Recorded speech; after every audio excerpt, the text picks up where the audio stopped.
All right, wonderful people, welcome back to this wonderful channel where we'll bring you back-to-back updates and information as CD hot. In case it's your first time of joining us on this wonderful channel, kindly go ahead and subscribe, like, comment, share, and also remember to on your notification button so that whenever our news drop, you go be the first. We will collect them. Mbamba.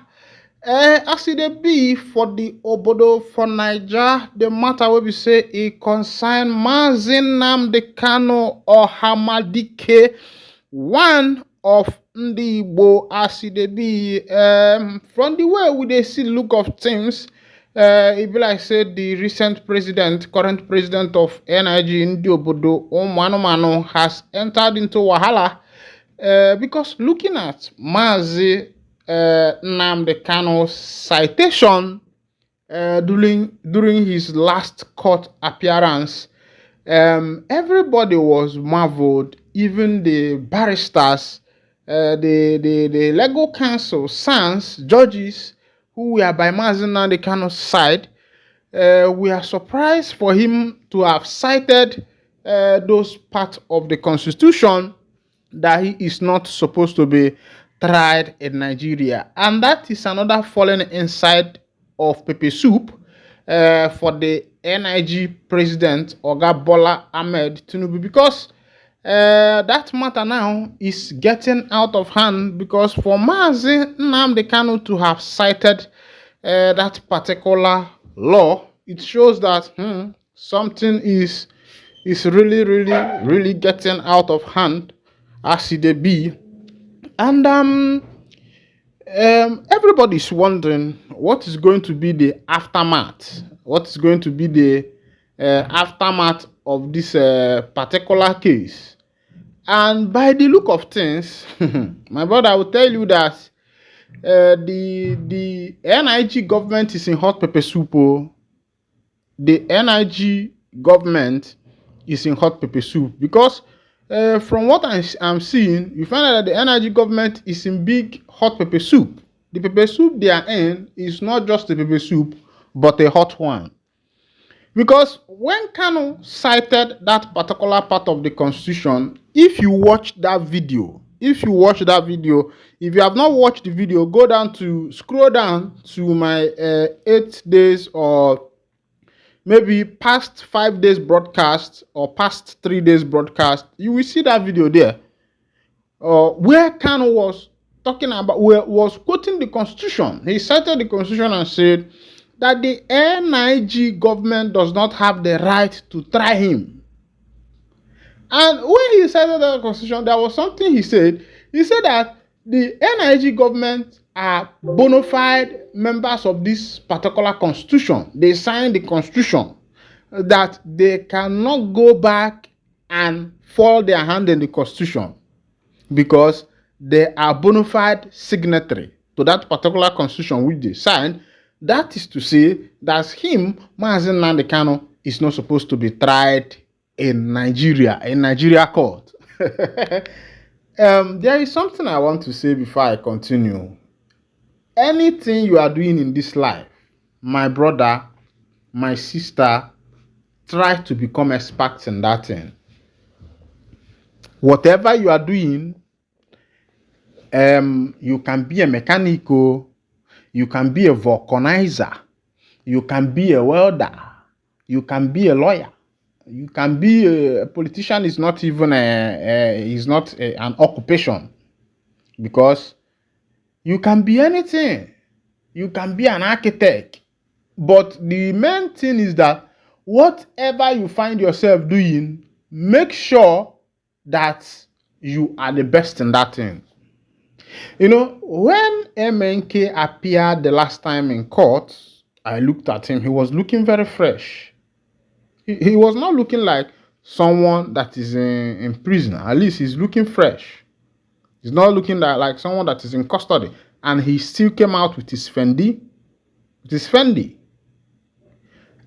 Now, if MNK is not educated enough, if he's not well read, how will he be able to defend himself?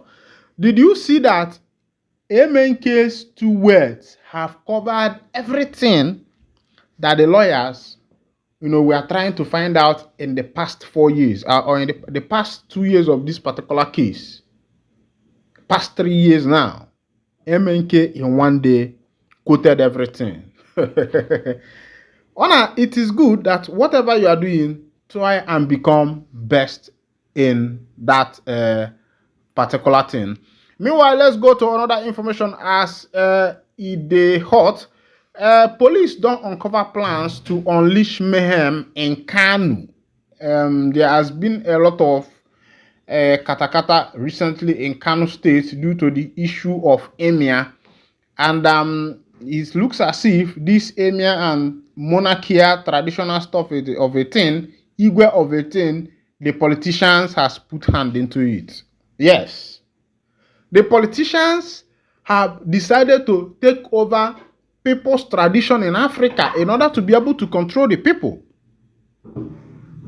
because the present government may want to install their own emir, someone who favors them. The past government also removed the past emir and installed someone who favors them, because they want to have an upper hand of politics in that particular locality. That is what is happening. It happened in Imo State 2008, then during the time of Rocha Sokorocha, where the government allowed a particular number of people to form an autonomous community of their own, and that was what affected Imo State. That particular system of traditional ruling or government at the locality destroyed a lot of things, because Ndi Igbo has their tradition. Ndi Igbo has their sacredness, likewise every other tribe. And when you desecrate this particular sacredness, what uphold the people, what the people are known for, you destroy the people, you destroy the ground, you destroy the foundation, the structure that the ancestors have laid, of which you know that this particular structure tradition has gathered the people for a number of years, for a long time, for a number of years. It has gathered the people for a number of years. And now you see politicians coming just all of a sudden to destroy whatever that has been built. Let's go down to what is particularly happening now in Kano State. I think that this particular scenario is only prevalent in Ali Igbo, but looking at what is happening in Kano, you will find out that politics has come again. Amid the emirship tussle in Kano State, the police have uncovered plans to unleash mayhem in Northwest State. The police commissioner of the state, Husani Gumel, stated this in a press briefing at the government house late on Saturday. According to him, the police and other security agencies have mobilized to take down anyone trying to cause terror in the state. We have uncovered criminal intelligence by some group of people who are considered as enemies of the state, miscreants who are trying to unleash terror in the state by embarking on targeted attacks on locations, particularly the House of Assembly, as well as some privileged locations within the state capital, he said. The police commissioner said the plot has been verified by so many sources. Anybody who wants to test the ground, security has the capacity to deal with the miscreant. We have perfected plans to embark on serious patrol and detection on locations where we are informed by the miscreants are hiding. He added, we are going to embark on a house-to-house search. Anybody who feels he is stronger than the law should try it. Kano will remain safe and nobody can override the decision. The issue of chieftaincy affairs have been perfected by the executive arm of government. We are standing by the law and we are strictly going to enforce the existing law, he added. Governor Abba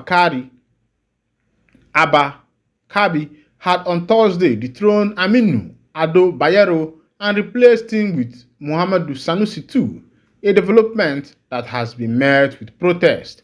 My people, when I don't see as it happen, now the governor of Kano State now dethroned the current emir, and install the former emir who was also dethroned by the past government. And you can see that this is politics at its peak, politics at its zenith.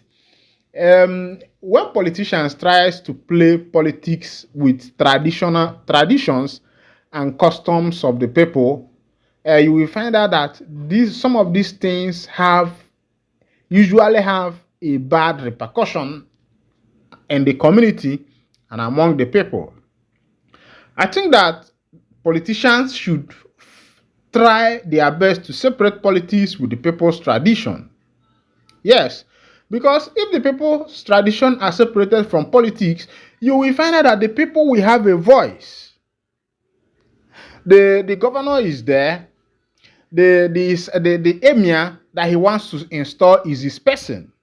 Now, when he installs this emir, you will find out that the people will not have a mouth of their own. The people will not have someone who can speak for them, because the emir is governor's friend. Whatever the governor does is good. I think politicians should leave all these fundamental things, elementary matters, and focus on building the nation. Africa is falling. Nigeria itself is falling. The northern part, the southern part, the eastern part, the western part is falling. The economy is nothing to write home about. The economy has dwindled. It has gone down, and the government has decided not to look into some of these things. What they are looking into is installing and removing of emir, and also ways of making sure that they oppress the people more and more. Meanwhile, this is where I'll be winding down the curtain. And if this is your first time of joining us on this wonderful channel, kindly go on and subscribe, like, comment, share, and also remember to on your notification button so that whenever our news drop, it will be the first we'll collect them. Thank you for listening. God bless you.